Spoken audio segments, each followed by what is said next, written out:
Hindi nyo napansin yun? Na minsan, kaya ka nadi-disappoint sa sagot ni Lord kasi yung ini-expect mo, kaparehas yung sa tao. No? Many times, yung understanding natin kay Lord is nauhubog by our experience with the people. Kasi maraming tao ang nangangako, kaya lang hindi niya pa naman nakikita yung future. Diba? Pero si Lord, nagsasalita siya dahil alam niya yung future. No? Kasi nga, hindi siya bound ng time. Andito siya sa present, andun din siya sa past, andun din siya sa future natin. Amen? So tayo, nakikita natin yung one page ng ating buhay. Si Lord, alam niya na yung buong libro. Amen? No? Sabi mo sa katabi mo, matagal ka nang basa ni Lord. No? Wala ka pa sa bukas, nandun na si Lord. Wala ka pa sa susunod na kabanata ng buhay mo, alam niya na kung anong mangyayari. Amen? Hindi kasi katulad ng Diyos yung tao na kapag nangako, madalas yung pangako niya tungkol sa bagay naman na hindi niya pa nakikita. No? Kasi wala pa siya dun eh. Diba? Pero nakangako na siya. Example, nasabihin na ba kayo din ito na pag sinagot mo ko, hindi ka masasaktan sa piling ko. No?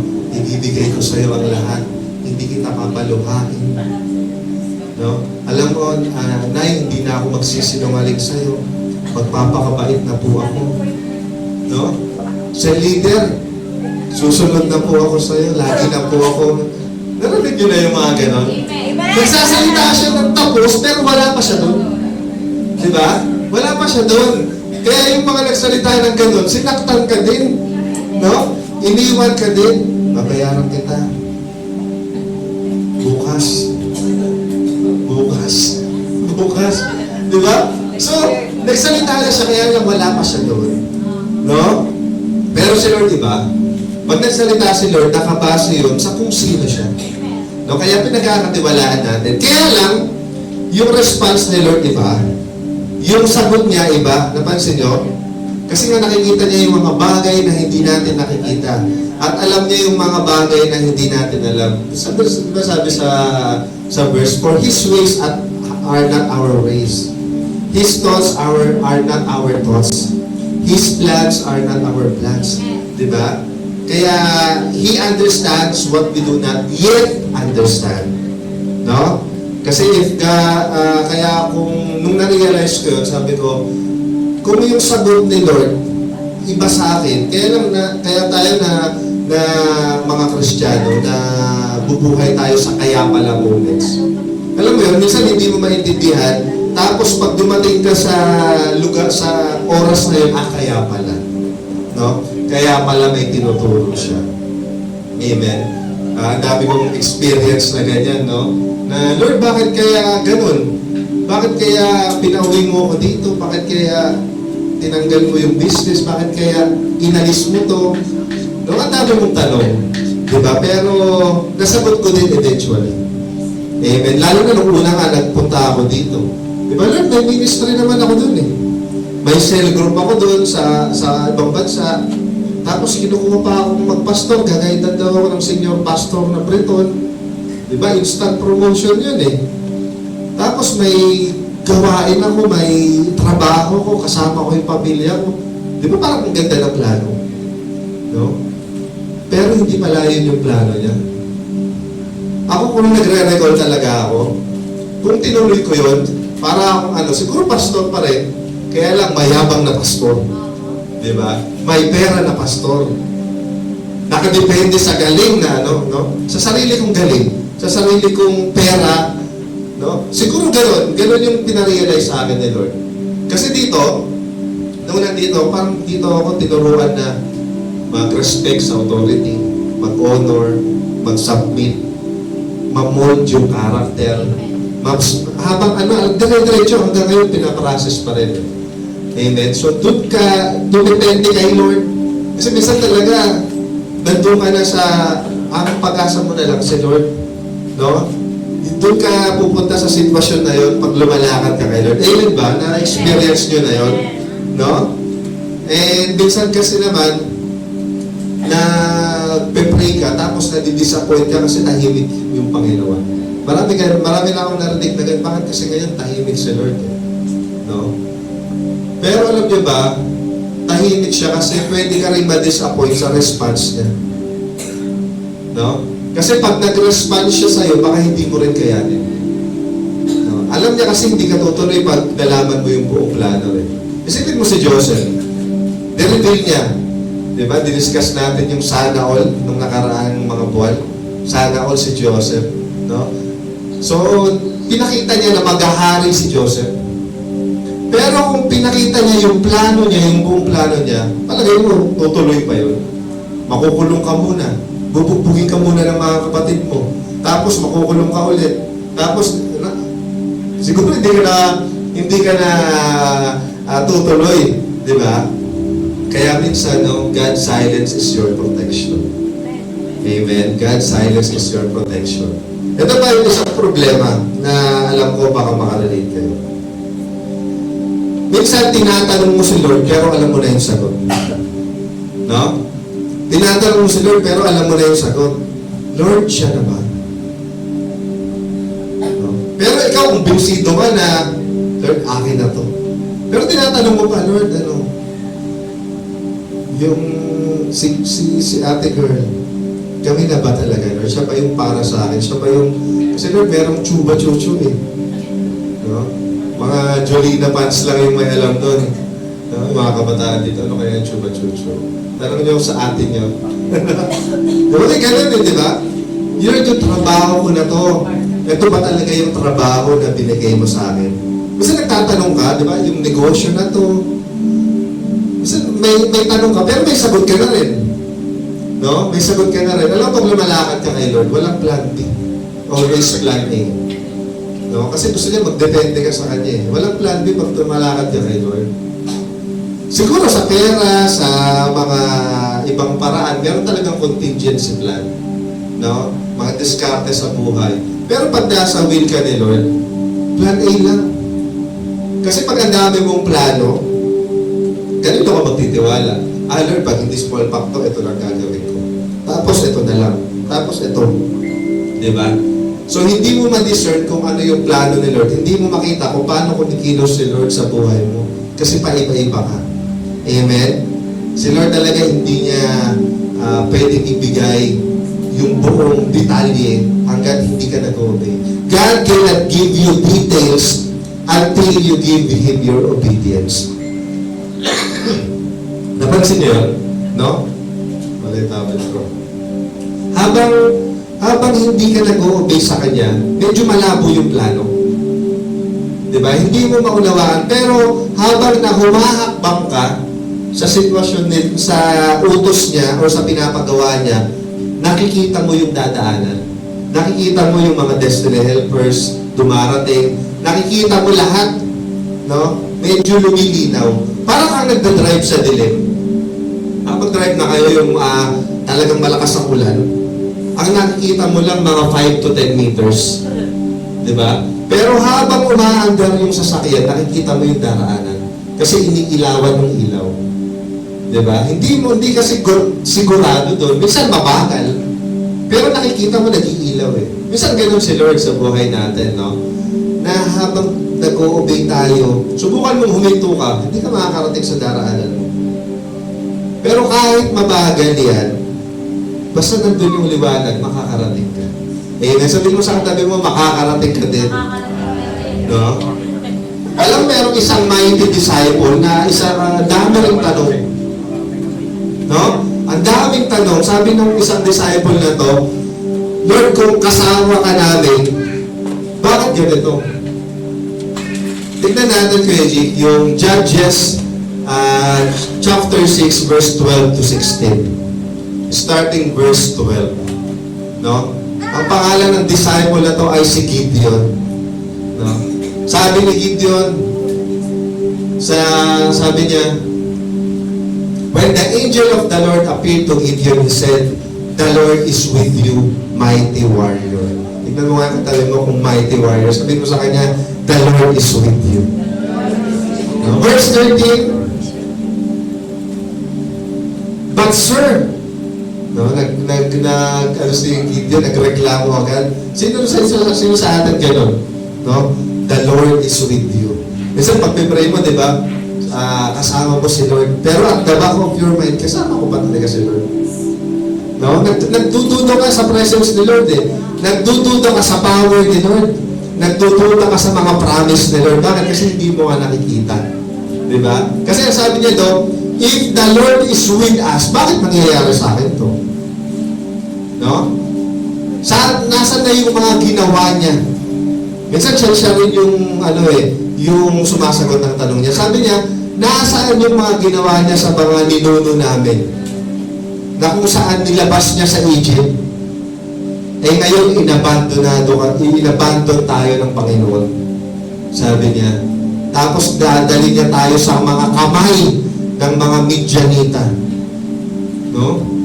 So nagdidesisyon na siya base sa circumstansya na meron siya. Siguro nakikita niya nga talaga na ito yung nangyayari sa akin. No? Andito ako sa mga kaaway ko, andito ako sa lugar na talagang punong-puno ng distraction, magulo yung paligid ko. Ganito kasi yun di ba? May gera, para sa kaalaman ng lahat, may gera ang kalaban nila, 135,000. Sila, ang bilang nila, 32,000 lang. So parang ang ratio, 1:4. Sa isang tao, 4 yung kalaban. Di ba? Ngayon, ang sabi diyan sa verse 14, basahin mo natin yung verse. The Lord turned to him and said, go in the strength you have and save Israel out of Midian's hands. And I am not sending you. No? Minsan, yung resources na meron ka, enough na yan para magawa mo yung pinapagawa ni Lord sa'yo. Sabi niya, go in the strength you have. Actually, ito revelation kasi din sa akin. No? Na minsan, ang dami kong hinahanap. Kasi syempre, nung mga nagsisimula pa lang kami, siguro, kung may ganito pa tayo, mas madali siguro mag-ministry. Siguro kung may ganyan. Tama naman yung mga sinasabi namin. Yung napag-uusapan namin mag-asawa. Kaya lang, nag-reflect din sa akin, kung meron tayong ganyan, hindi siguro kami dumepende kay Lord. Dumepende kami doon sa mga tao, sa resources na meron kami. Amen? So, ang sabi sa verse 15, 15. But Lord, Gideon asked, how can I save Israel? My clan is the weakest, and I am the least in my family. Minsan tayo gano'n, no? Tinitignan natin yung mga kahinaan natin. Yung mga excuses natin sa buhay. Diba? So nakatingin ka sa kaya mong gawin. Minsan nalilimutan mo yung kayang gawin ni Lord pag nag-obey ka. Amen? Kasi ang nangyayari dyan, pag ikaw tumingin ka sa sitwasyon mo, sa kaya mo, nawawala sa picture si Lord. No? Kasi nakatingin ka, ganito kasi ako, ganyan kasi ako. Hindi to ina-apply dito sa mga kaya mong gawin. No? Nakatingin ka sa hindi mo kaya, minsan naman nakadepende ka sa mga kaya mo namang gawin. So nawawala na yung dependence natin kay Lord. Amen? So, verse 16, last verse, ang sabi dyan, I will be with you, and you will strike down all the Midianites together. Sabihin mo ulit sa katabi mo, the Lord is with you. No? Ayun ang answer niya. Sabi niya, go with the strength you have. No? Hindi niya in-explain lahat ng gagawin. Nagbigay lang siya ng assignment. No? Kasi nga, God often gives direction before explanation. No? He gives direction pero minsan walang explanation. Kasi gusto niya makuha yung faith mo and obedience mo. Amen ba? No? Kaya kung gusto mo ng kasunod na direction, sumunod ka. Minsan tatanong ka kasi, minsan nakakausap ko, alam mo bakit walang tahimik si Lord? Kasi may sagot na siya. Kaya lang, gusto mo na naman ng panibagong sagot. Amen. Hindi mo pa nga hinahakbangan yung ginawa niya, naghahanap ka na naman ng confirmation ng sagot parang si Gideon. Sumagot na siya in the first place, hakbangan mo na lang. Kaya lang natatakot tayo. No? Ganun ang nangyayari po sa atin. Kaya kung gusto mo na naman ng panibagong next level, hakbangan mo muna yung pinapagawa niya sa'yo. Amen? Hakbayan mo yung katabi mo, sabihin mo, hakbangan mo na kasi. No? Kasi minsan yung gusto natin, kaya hindi mo mahakbangan, hindi ka makasunod. No? Yung gusto mo kasi iba eh, sa gusto ni Lord. Kaya nga ako pinagpipray mo, Lord, bigyan mo ka ng magandang trabaho, maraming pera, no? Magandang connection, Lord, bigyan mo ka ng more opportunities, maraming resources, di ba? Alam mo kung bakit kanya hindi binibigay agad? Kasi minsan, yung our lackness creates burning bush. No? Yung lackness, yun yung nagbibigay ng ng apoy sa altar natin. Di mo nababansin, pag ikaw walang-wala ka na, pag kulang ka na, hindi ka na makadepende sa lakas mo, sa galing mo, sa kagandahan mo, sa kapugian mo, wala ka nang masahan na iba. Doon ka lang lalapit kay Lord. Tapos makikita ni Lord, ito pala, no? Ito pala yung naging dahilan. Kaya lang siya nagiging close sa akin. So I will let Him stay on that position. Diyan ka muna hanggang sa matutunan mong dumepende at mag-abide sa akin. Amen. Minsan yung delay natin, cost talaga natin. Tayo yung may kagagawan. No? Amen po ba? Sabihin mo sa katabi mo, baka ikaw yung topic. Amen? Yung si Lord talaga, iba sumagot, no? Yung sagot ni Lord, minsan, subtraction. No? Biro mo, 135,000 out of 32,000. Amen? Tingnan natin, point number 1 na gusto kong i-share. Tatlo lang to, kaya mabilis lang sana. No? A mighty disciple must remove pride. Sabihin mo sa katabi mo, tanggalin ang kayabangan. Amen. Isa pa sa kaliwa. Kalapitin mo, tanggalin ang kayabangan. Sa kanan naman. Sabihin mo ulit, tanggalin ang kayabangan. No? Ang sabi dito sa Judges 7 verse 2, ito kung gusto, kasi nandito ka eh. No? Sa pag wala ka kay Lord, effective po yung mayabang. Effective to. Pag wala ka kay Lord. Pero pag kay Lord ka, hindi effective yung mayabang. No? Kasi pag mayabang, ikaw ang bida. Ay ayaw ni Lord yung ikaw yung bida. Gusto niya, siya yung bida sa buhay mo. Kasi kung wala ako kay Lord, effective to eh. Mas mayabang, mas maraming tropa, mas astig eh. No? Pero kay Lord, hindi pwede. Ihahapol ka talaga ni Lord. Sabi niya dito, the Lord said to Gideon, you have too many warriors with you. Grabe, 32,000 out of 135,000. Kalaban niya yung mga Midianita. Lugi na nga, di ba? 1:4. Tapos sabi ni Lord, marami pa daw. Kasi ang sabi niya dito, kung hahayaan kitang labanan yung mga Midianita na yan, yung mga kayo, magyayabang kayo, you will boast to me that they save themselves by their own strength. Naranasan nyo na yun? No? Ang unang tinarget ni Lord, hindi yung mga Midianita. Ang unang tinarget ni Lord, yung mga pride ng tao. Kasi ang danger, hindi naman yung defeat sa kalaban eh. Kasi alam ni Lord, kaya niyang talunin yun. Ang danger, yung pagyayabang ng mga disciple na gagamitin niya. Kasi pag mayabang ka, sasabihin mo, kunwari na-accomplish mo to. Ay, galing nila. Oo, ganito kasi yung ginawa ko niyan. Ginanto ko, tapos ginanyan ko, tapos naisip ko to, tapos ginanyan ko, tapos sinabi ko sa kanila, di ba? Ang galing. Ang galing mo, brother, no? Sister, ang galing mo talaga. I did this. Nawala na si Lord. No? Yun yung sinasabi niya. Natalo namin yan kasi ganito ginawa namin. Nag-strategy kami. No? Sasabihin ng mga Israelite. Di ba? Yung talento ko kasi ganito. No? Yung pera ko ganito. No? Ganito yung ginawa ko. Diba? Marami kasi akong connection. Ayan, yung mga inaano natin, di ba? Kasi God will never share His glory with our ego. Amen? No? Kaya before God increase your influence, increase your ministry, increase your faith, your life, no? He deals with your pride. Kaya mag-reflect tayo. No? Nandito tayo kasi sumasamba tayo sa Diyos ng Diyos, Hari ng mga hari. No? Ang tanong doon, siya ba talaga yung hari? Siya ba talaga yung Lord? O nagre-rely tayo sa ating mga resources? Nagre-rely ka sa sarili mong galing, sa sarili mong talino, sa sarili mong experience. Baliwala kasi kay Lord yan eh. Sa kanya kagaling yan eh. Kaya lang nakakalimutan mo minsan, siya yung nagbigay, tapos ikaw yung nagiging bida.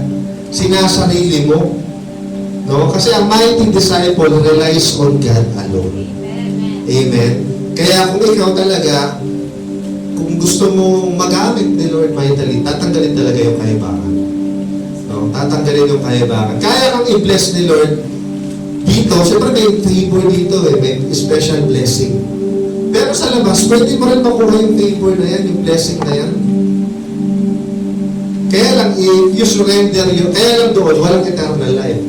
Pag na kay Lord ka, pinapromise niya, kasama yung eternal life. Kasi doon pwede ka rin payamanin. Pwede kang yumaman kung pera lang alang habol natin. No? Pwede kang yumaman kung pera lang yung habol mo, kung kasikatan lang. Pwede kahit wala kay Lord, sisikat ka.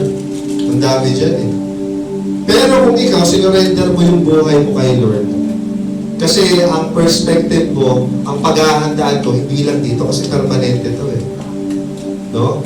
Yung kagandahan mo, tumatanda, kumukulubod. Yung kapugian mo, ganoon din. Diba? Yung pera mo, nauubos. Lahat nawawala eh. So temporary, dahil nagkaroon ka ng eternal perspective, na hindi, bukod sa paghahanda ko dito, paghahandaan ko rin yung next life, yung eternity, kasi mas mahaba yun. No? Mas mahaba yun. So pag nag-decision ka ng gano'n, seryosohin mo. Amen? Kasi aasa ka kay Lord, hindi mo aasahan yung sarili mong galing. Yung sarili mong lakas. Amen ba? No? So kung umaasa tayo kay Lord, unang tatanggalin, pride. Amen? Sabihin mo, ang pride, sinasabon, hindi sinasapamuhay. Amen? Pangalawa, no?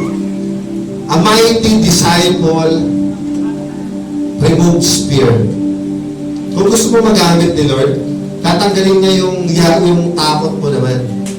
Ang sabi niya sa pagdating sa verse 3, tell the people, whoever is timid or afraid may leave this mountain and go home. Grabe. 22,000 yung umuwi. No? So imagine, 135,000 yung kalaban. Ilan na lang sila? 32,000 minus 22,000. Ilan? No? 10,000 na lang. Diba? 10,000 na lang. Kasi yung fear, liability yun sa kingdom ni Lord. No? Napansin nyo? Diba pag merong natakot, pag merong nakakahawa yung mga negative behavior, yung fear nagpa-paralyze ng faith mo. Yung fear nagpa-paralyze ng pag-obey mo kay Lord. Yung fear nagpa-paralyze ng vision na binigay sa iyo ni Lord. So, ang mangyayari, dahil punong-puno ka ng takot, hindi ka na maka-action. Amen? So, yun yung tinanggal dito ni Lord sa kanya. Kasi yung 22,000 na yan, biro mo 22,000 pala yung natatakot, hahawahan niya lahat. So, ang hirap kaya lumaban ang natatakot ka. No? Kaya sabi sa Psalms 34 verse 4, I prayed to the Lord and He answered me. And He freed me from all my fears. No? Kung natatakot ka, normal lang na matakot ka. Pero daan mo sa prayer. Amen? Kasi pag natakot ka, natandaan niyo sa Matthew 25. Sabi niya, pinagkatiwalaan siya. Isa na nga lang yung pinagkatiwala sa kanya, natakot pa siya. No? Matthew 25:21, sabi niya, natakot ako, Lord. Kaya yung pinagkatiwala mo sa akin, binaon ko na lang. No? So ano nangyari sa kanya? Sabi niya, you wicked. Nandiyan ba yun? Sabi sa verse 25 yata, sabi niya, you wicked and lazy servant. Isa na nga lang yung pinagkatiwala ko sa iyo. hindi mo pa na pangalagaan ng maayos. Amen? Ayan o, you wicked and lazy servant. No? Yun yung sabi sa kanya. Isa na lang kasi pinagkatiwalaan sa 5, na doble. Yung pinagkatiwalaan sa 10, na doble din. No? Yung pinagkatiwala ba sa'yo, dumami ba? O lalong nabawasan? Amen? No? So marami sa atin sa ganito. Kaya pag lumapit ka kay Lord, i-expose niya yung weaknesses natin. Pero ang tanong doon, pag na-expose na ni Lord yung weaknesses mo, susunod ka pa rin ba? No? Kasi marami sa atin, merong fear of failure, no? Fear na makulangan ka, fear of lack, merong fear of the future. Pero if you are a mighty disciple, you walk with faith, not by fear. Amen ba? No? From 32,000 naging 10,000. No? Sabihin mo sa katabi mo, hindi pwede yung duwag. No? Hindi pwede yung takot tsaka yung duwag kay Lord. Amen? Biro mo. No? Minsan gano'n, no? Pag isi-share mo yung gospel, natatakot ka. Pero pag ibang kwento yung isi-share mo, bidang-bida ka. Lalo na pag ang bida, ikaw. No? Pero pag nagtataka ka, pag si Jesus na yung isi-share mo, parang natatakot ka, baka makornihan sila. Grabe, inisip mo pa. Di ba, baka layuan nila ako, baka hindi nila ako maging friends. No, minsan sa Facebook na nga lang, nagdadalawang isip ka pa mag-post ng Bible verse. Di ba? Bakit kaya? Natandaan nyo, pero pag iba, pag mga chismisan na, dami na yan. No? Pero pag about kay Lord, bakit kaya ganun? No, sabihin mo sa katabi mo, hindi ikaw yun. No? Wala siya dito. Di ba? Pangatlo, ito na ang huli. Mabilis lang to. No? Pangatlo, una-ulit ano tatanggalin ni Lord sa atin? Pride. Yung mga kayabangan. No? Pangalawa, yung fear. No? Kung gusto natin magamit mightily ni Lord, walang kayabangan. No? Kasi siya lang yung bida. Amen. Wala rin takot. Kaya yun yung sinasabi kong alignment. No? Alignment. Kaya every time na may nararamdaman akong gano'n, halimbawa, syempre, may mga papuri kang naririnig. No? Ang galing ng leaders mo, ang ganda ng nangyayari sa church mo, ang pogi mo, mga gano'n ba? So, I check my heart always. Ina-align ko, Lord, baka ma-develop yung pride. I-align mo, Lord. I humble myself before you. Ikaw ang maitaas. Now, ano yung binasa natin kanina sa John 3 verse 30? Sabi niya doon, He must increase but I must decrease. No? Sabi ni John the Baptist sa kanya. Dito si John the Baptist, siya yung nanguna kay Jesus. Diba? Siya yung nagbabaptize sa mga tao. Siya yung nagkaroon ng unang followers before Christ. Siya yung unang dumami yung followers, yung disciple before Christ. Pero dumating si Christ, yung disciple niya, binigay niya kay Jesus. No? He humbled himself. Sabi niya, He must increase but I must decrease. Kung gano'n ka ba? May gano'n kang attitude. No? Di bali nang hindi ikaw yung sikat, basta si Lord yung sikat. No? Basta si Lord yung mapurihan, di bali nang hindi ka ma-recognize. No? Kahit hindi napapansin yung effort mo, pero napapansin ni Lord. Amen? May ganun ba tayong attitude? Amen po? Number 3, ayan, last na to. The mighty disciple must remain alert. Ito na yung nangyari. So, ilan na lang sila? 10,000. Ang kalaban, 135,000. No? So, ang nangyari, sabi ni Lord, dalhin mo sila doon sa tubig. Ano sabi dyan? Yun nga, sa tubigan. Painumin mo sila. No? Painumin mo sila. So, ang nangyari, paano uminom yung iba? Yung iba, uminom, nakaduktok, di ba? Nakaganon. Sinubsob yung mukha sa tubig. Yung iba, ang sabi dyan,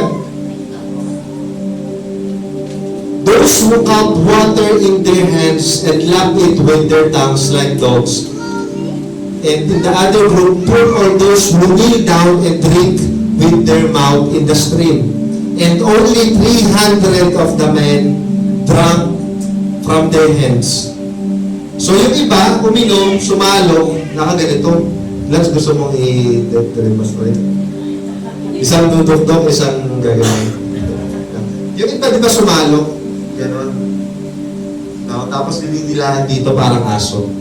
Yung iba naman, sinubsob yung mukha nila. No? Sa tubig. Tapos 300 lang. Ang final test pala, bago magamit ni Lord, character. Amen? Hindi na usapin talaga ng strength. Una, tinanggal yung kayabangan. Una, tinanggal yung mga duwag. Siguro ang natira sa 10,000, magagaling na to. Pero sabi ni Lord, hindi ko kailangan ng magaling. Kailangan ko hindi lang magaling, tama din yung karakter. No? Tama ang karakter. The final test was the character. Amen?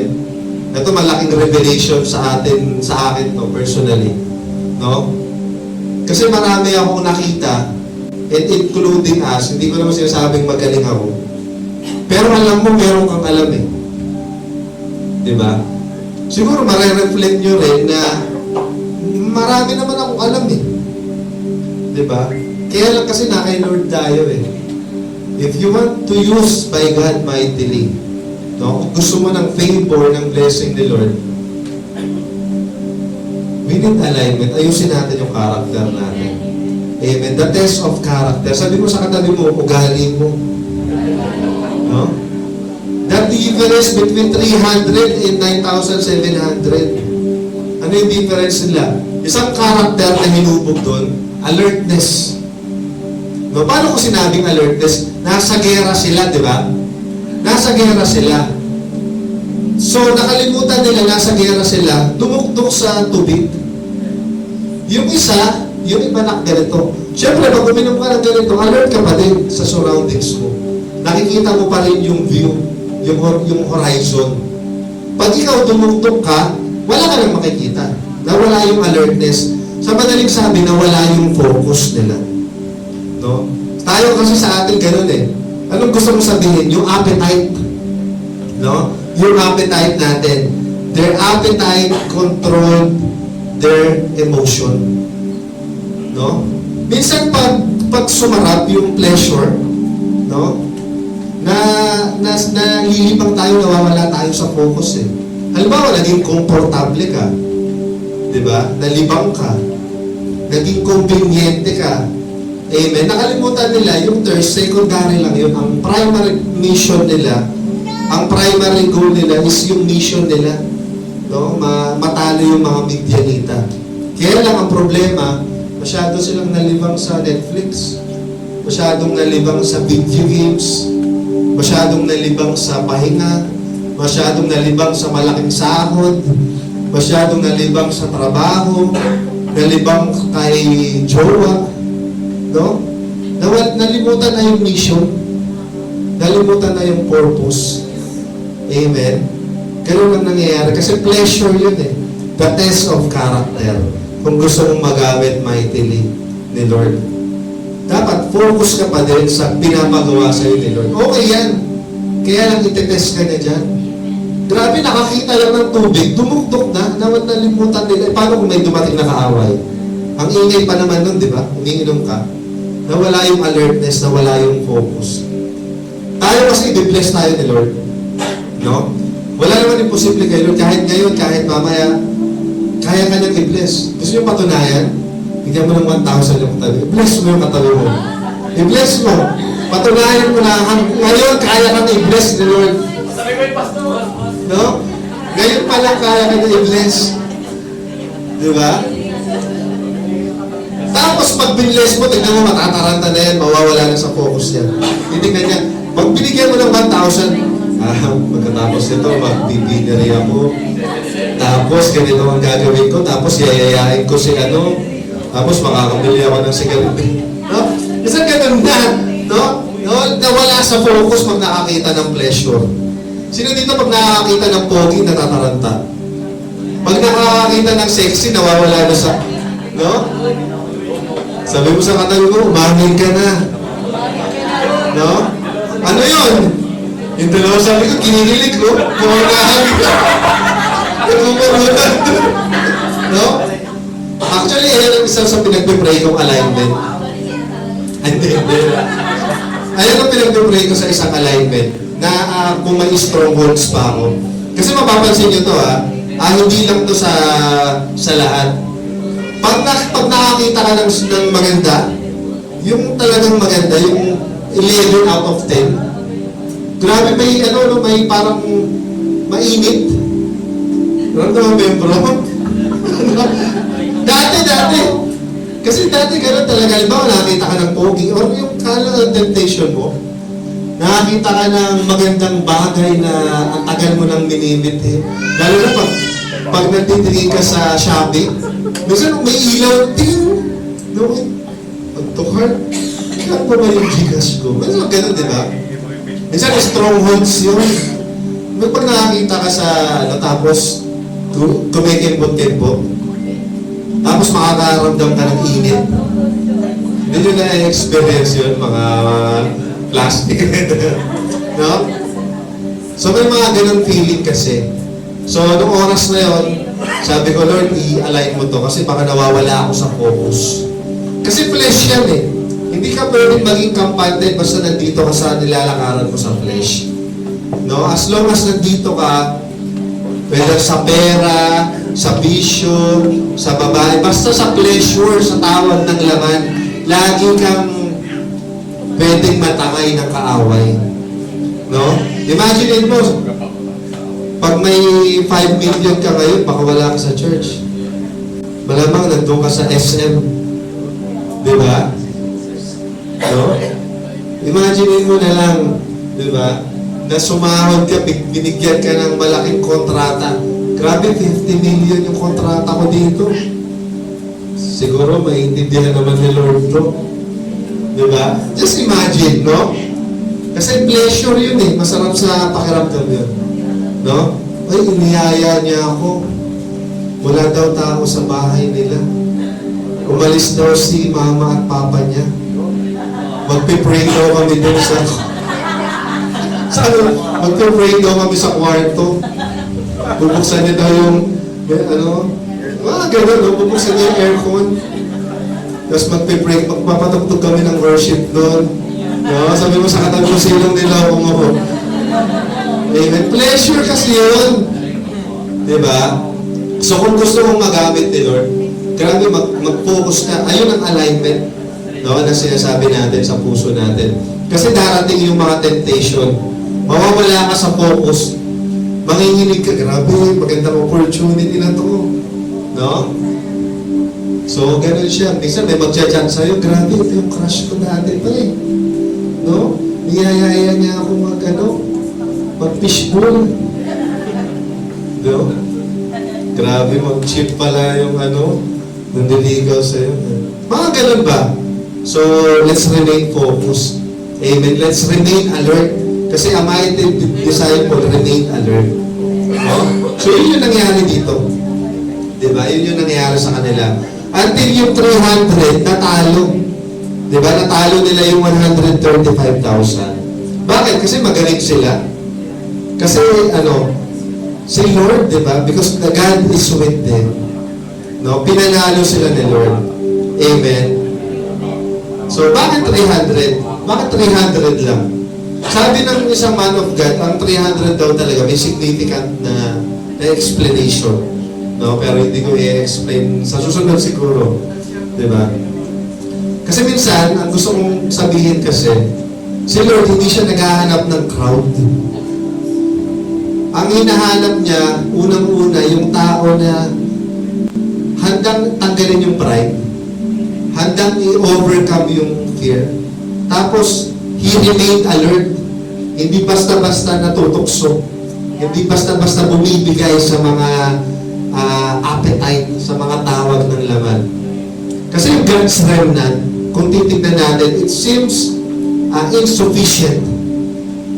Pero they are sufficient in their identity. Ulitin ko, English kasi yun eh. No, yung mga remnant niya, yung mga natitira niya, na 300 na yon, or even yung mga remnant na yung mga natitirang tao niya. Diba? Sabi niya kasi, magtitira talaga ako ng remnant ko. Magtitira ako ng mga tao na kung saan, ito, gagamitin ko sila mightily. Bakit? They are insufficient in number, pero yung identity nila sufficient. No? Identity nila nakadikit kay Lord. Hindi nakadikit sa... Kaya nga pinagpipray natin, di ba? Lalo na sa communion natin. The blood that sheds from Jesus' face nung natanggal yung kanyang mga balbas to restore our identity, because our identity is not confirmed by our job, by our bank accounts, by our finances, by our faces, sa taas ng pinag-aralan mo, sa status ng buhay mo. Your identity is confirmed kung sino ka sa harapan ng Panginoon. Amen? So, yun ang nangyari. Yung 300 na yun, sufficient yung identity nun. No? And I believe yung katabi mo, sufficient yung identity niya.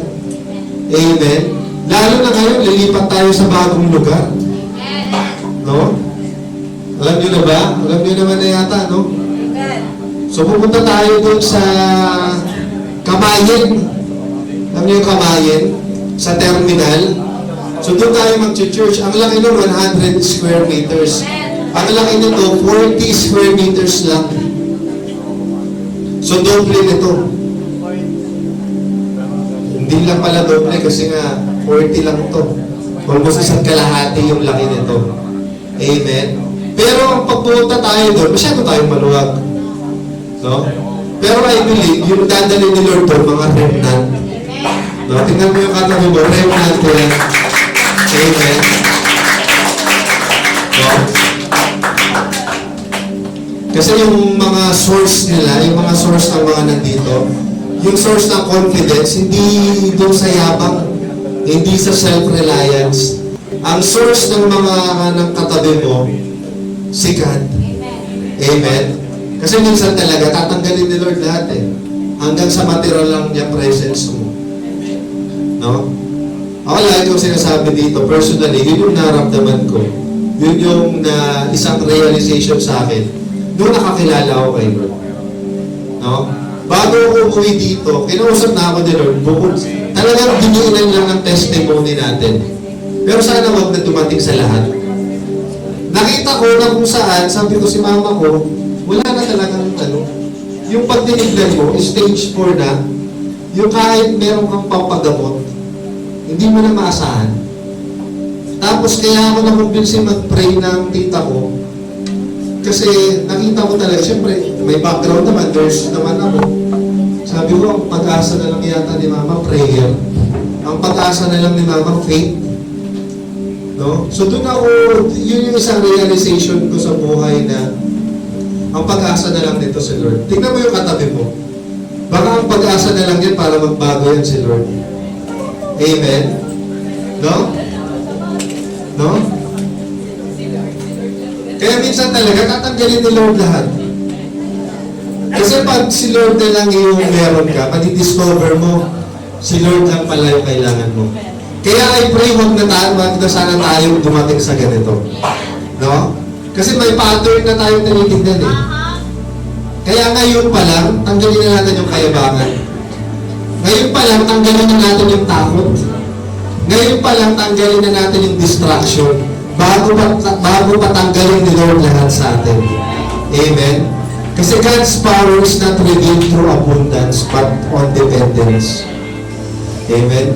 Sabihin ko ulit, God's power is not revealed through abundance. Hindi dahil pinagpahalaan ni Lord, mag-display niya na yung power niya. Nadi-display ni Lord yung power niya sa iyo pag nakita niya na nakadepende ka na sa Kanya. Amen? Let me close with this, no? Kasi nabubuhay tayo ngayon. Siguro makaka-relate kayo. Nabubuhay tayo kung saan, sabi ng mundo, the more the merrier. Pag mas marami, mas okay. Kaya nga, mamaya, magpapamigay ng damit yung iba sa atin. Yung wallet niya, masyado ng marami, magpapamigay niya rin. No? Amen? Bibigay ka sa church kasi ang dami natin kailangan pampaayos sa... Bibili tayo ng aircon. Ay, singit pa no? Ay, singit pa. Bibili tayo ng aircon. 50,000, kailangan natin 3. Papaayos natin yon. Bibili tayo ng mahal ng kortina. Bibili tayo ng upuan. Bibili tayo ng 2 speaker pa. Dami, no? Amen. Alam mo, mag-provide na rin si God. Kaya tayo pray, bless tayo lahat ni Lord. No, nandito manggaling yung mga provider ni Lord. Bago sa lahat. No? So, natutunan, sabi-sabi ng mga dito sa mundo, mas maraming followers, mas maraming likes, mas maraming pera, mas maraming influence, mas maraming possessions. No, yun yung turo sa atin eh. Pero ngayon, tinuro sa atin na ang measure ng success, hindi lang doon sa idadagdag mo. No? Kasi napansin nyo yung SpaceX, yung rocket ship, di ba? Bago siya lipad ng mataas doon sa pupuntahan niya, nag-i-start yun sa mataas na presyo. So kung ikaw nandun ka sa buhay mo na kung saan, parang nape-pressure ka sa sitwasyon mo ngayon. No?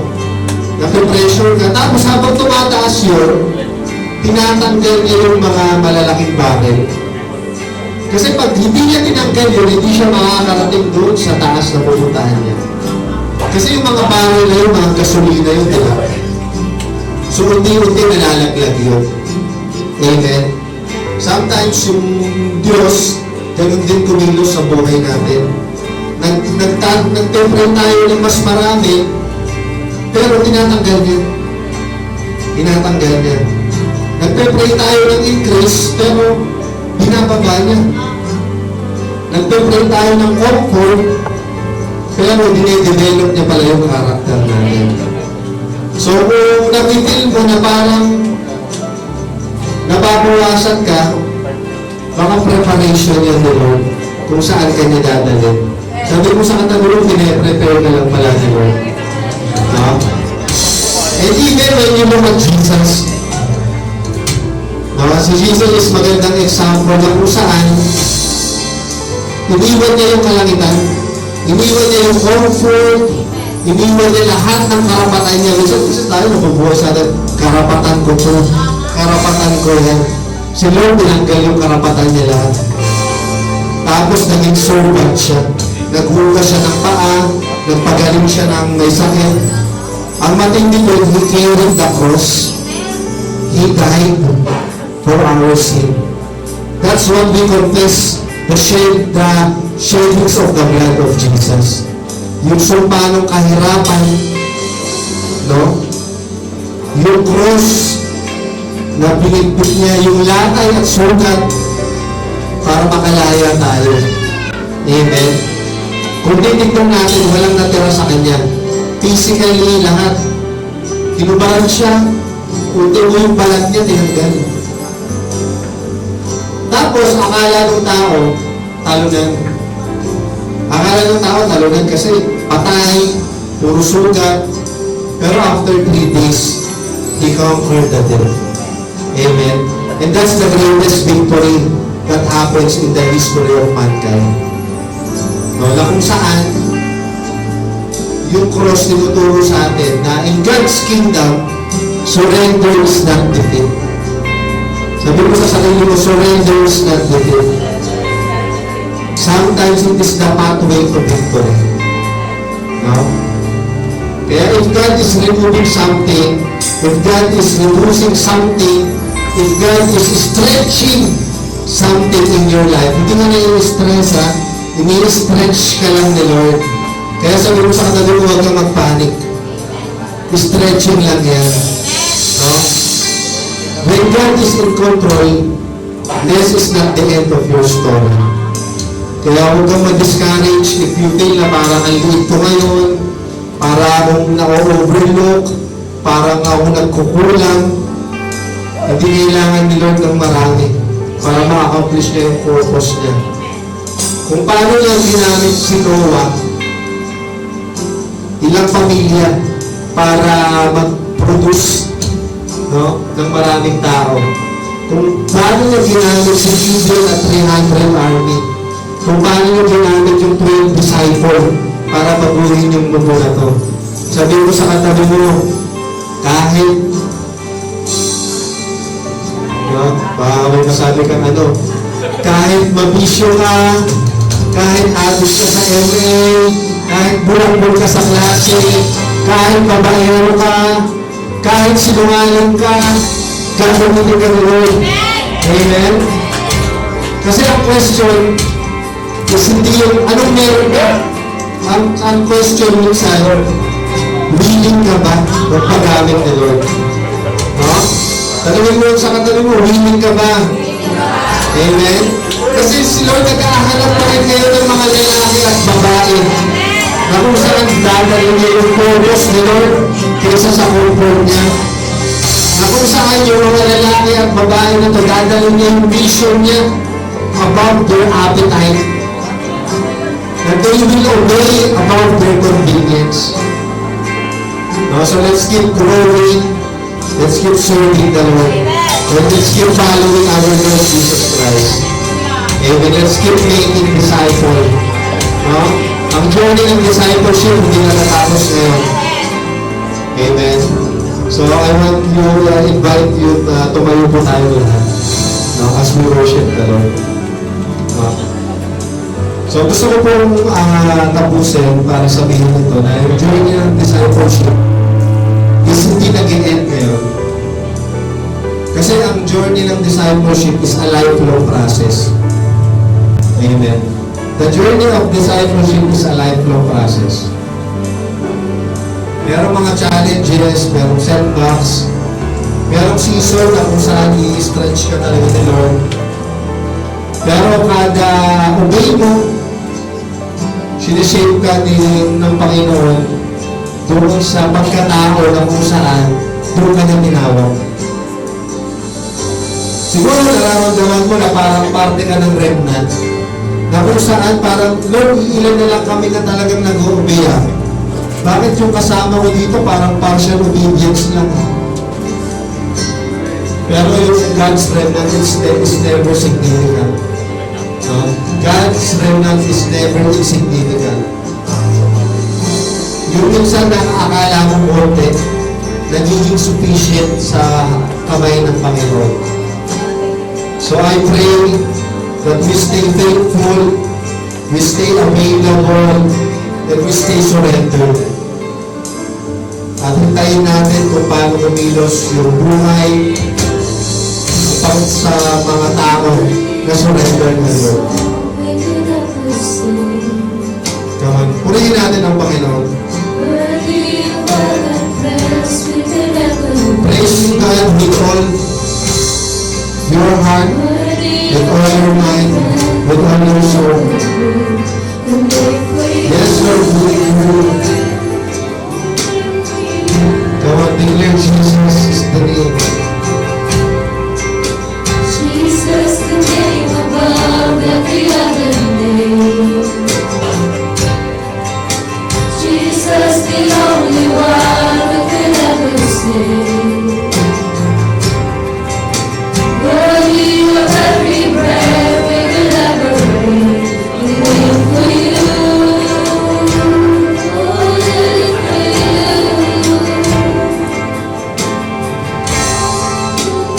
There is no one like you. There is none beside you. Open up my eyes and wonder. Show me who you are and heal me. Lead your heart and lead me in your love to those around me. Lord, I pray that may you open their eyes, Panginoon. Kagaya ng aming inawit, Lord God. Lord, mga makakatumba sa presensya ninyo, Panginoon. Lord, lahat ng kayabangan, tanggalin niyo lahat ng takot, tanggalin niyo, Lord, lahat ng distraction ng aming ng mga tao na nandito, Panginoon. And Lord, as we partake this communion, we remember, Panginoon, your covenant, your everlasting covenant na binigay niyo po sa bawat isa. Basbasan niyo yung tinapay na amin po magsasalo-saluhan at ang saro na ito, Panginoon. Pagigay po natin.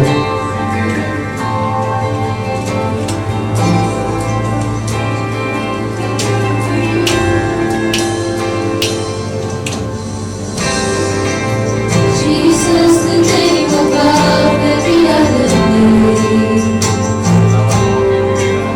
Jesus, the only one who could ever save.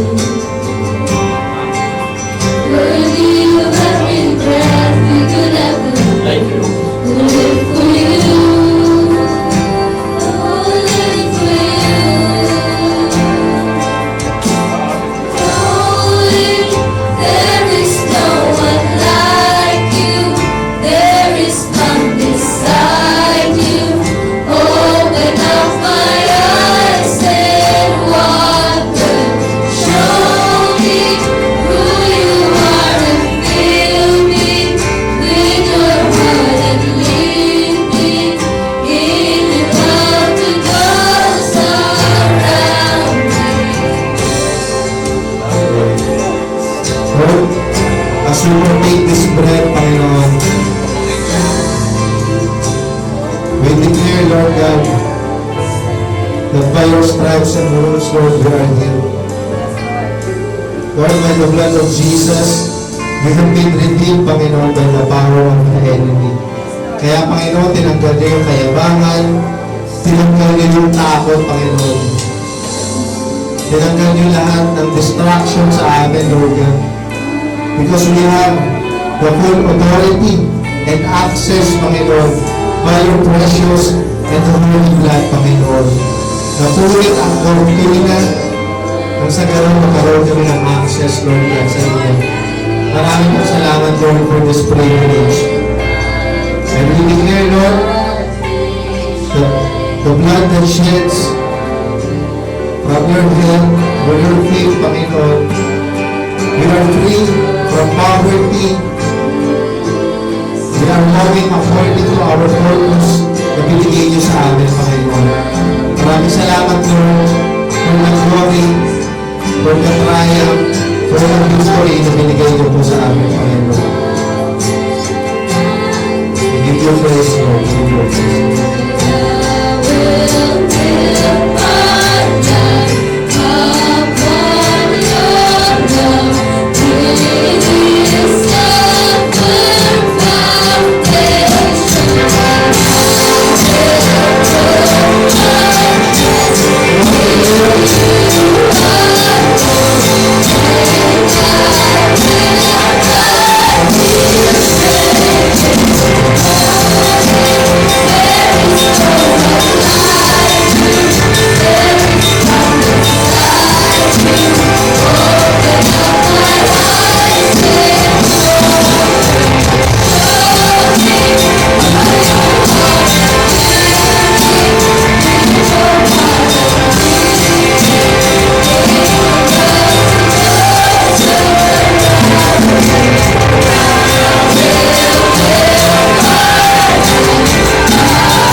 pinapaalala sa iyo ng Panginoon that you are victorious.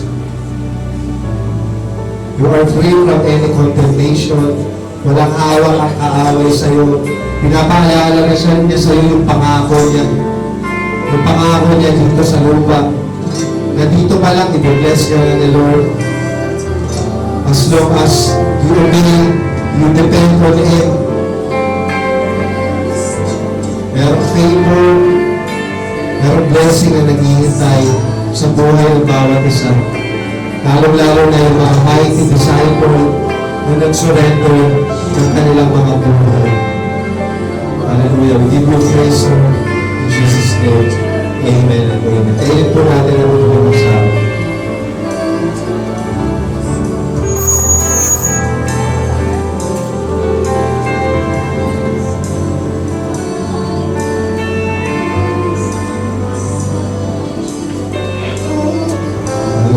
Lahat po ng pinagpalat at ng anak ng Diyos ay sumigaw ng malakas na amen. Hallelujah. Praise God. Praise God.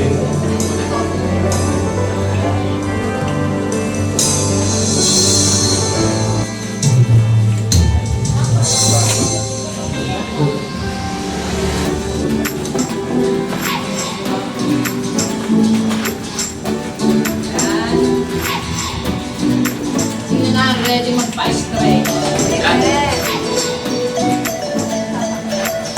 Wala mo na mag-CR.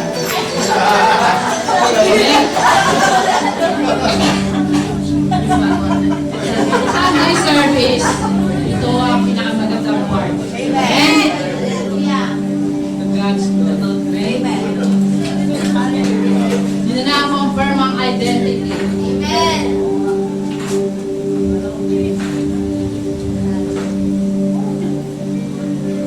Saan kasi meron tayong mga pinagdarasal sa ating buhay.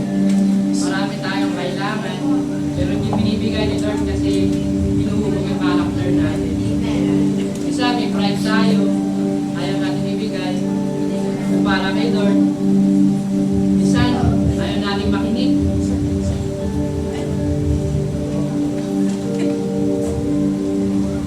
Minsan kasi yung blessing, ibinibigay ni Lord pag ready ng puso natin. Kaya natin i-manage.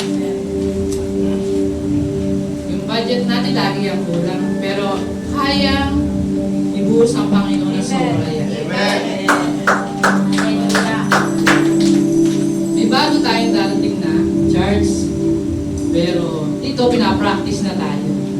Ngayon may mga pinagdaral sa tayong breakthrough at successful, pero kailangan ng sacrifice. Sa sitwasyon ko ngayon, ako matagal na walang trabaho. Amen? Pero ang Diyos ay hindi nagkulang. Isa kasi, nahirapan tayong mag-obey kasi nakatingin tayo sa sarili nating kakayanan. Amen? Pero hindi natin alam, si Lord, nakahintay sa puso natin. Sa pag-step up natin para mag-obey sa Kanya. Ngayon, ready na ba kayong mag-obey at mag-sacrifice para kay Lord? Let's pray. Hawakan po natin ang mga kaloob natin. Then, tumayo po tayo and then mag-pray po natin.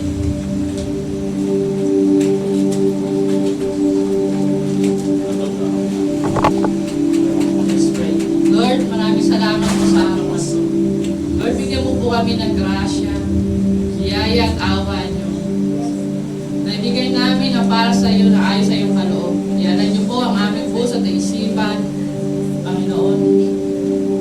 Mangyari na po ang iyong kalooban para sa isa sa amin. Tulungan niyo po kami lumakad, Panginoon, na maayos, na naka-align sa inyo. Tanggalin niyo po ang mga pride namin. Tanggalin niyo po ang mga takot namin na baka maubos ang meron kami. Dahil ang Diyos namin na nagpo-provide at hindi nauubusan. At patuloy nagbubuhos ng biyaya sa mga taong handang magbigay para sa Kanya, handang mag-obey, handang mag-sacrifice, at handang sumunod. Ito po ang dalangin namin, Panginoon. In Jesus' name we pray. Amen.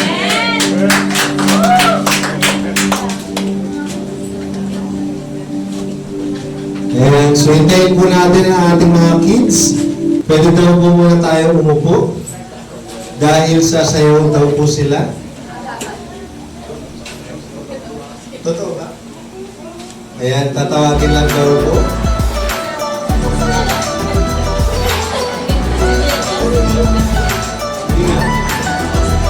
Ayan, tatawagin lang po natin Angel.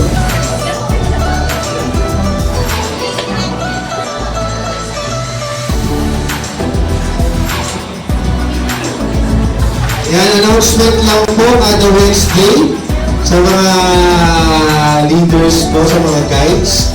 Patuloy po, 5 weeks po yun, meron tayong plan 40 sa ating mga pinag-pray. So, pag-uligahan po natin ang ating prayer life.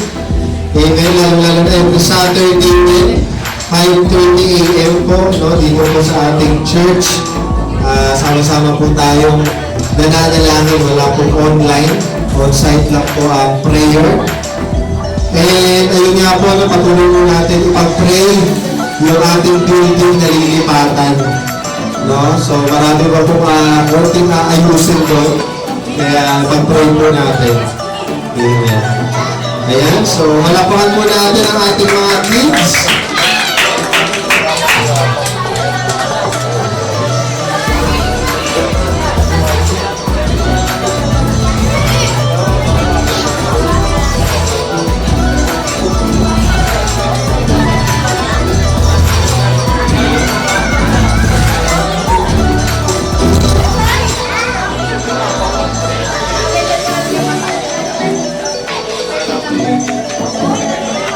Ayan. Sasayaw doon po sila sa pamumuno ni Teacher Shine. Ayun. Oh, ayan na.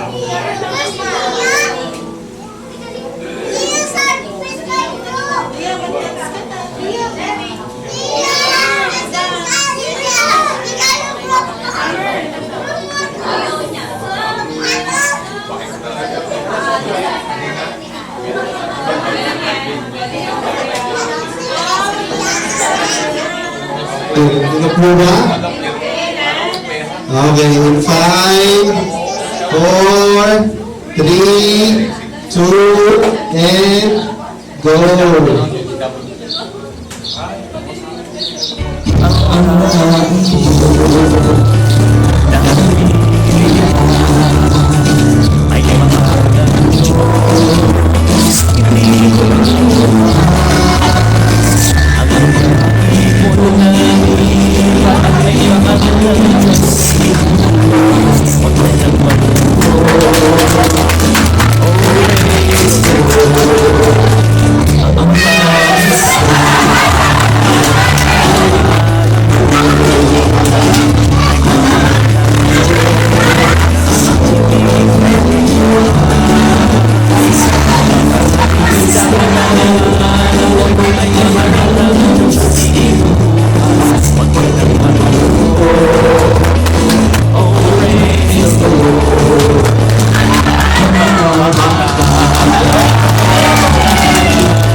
Tatayo po tayo para sa ating pamakas na panalangin.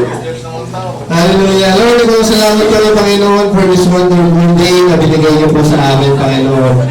Lord, as sa mga salita mo na akin po napakinggan, we humble ourselves before you, Panginoon. Wala po kami kaya maipagmalaki sa inyo, Lord God. Kaya sinusurrender po namin, Panginoon, including our lives sa inyo, Panginoon. Kayo po ang maghari sa buhay ng bawat isa, Panginoon. And let's receive the blessing from the Lord. And may the Lord bless you. And may the Lord make His face shine upon you. And may the Lord bless your family, your ministry, your business, your studies, your job. Bumayo po tayo ng taglay. Ang kapayapaan na galing po sa ating Panginoon, sa ngalan ng Ama, ng Anak at ang Banal na Espiritu, and everybody say, Amen! Amen! At sino po dito na wala ng takot? Amen! Sino dito na wala ng pride? Sino dito na wala ng praise be to God? Tayo po na sana tayo magpuri pa rin sa beses bago tayo po. Amen po ba? Amen! Tayo po kaya si Lord.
Hallelujah.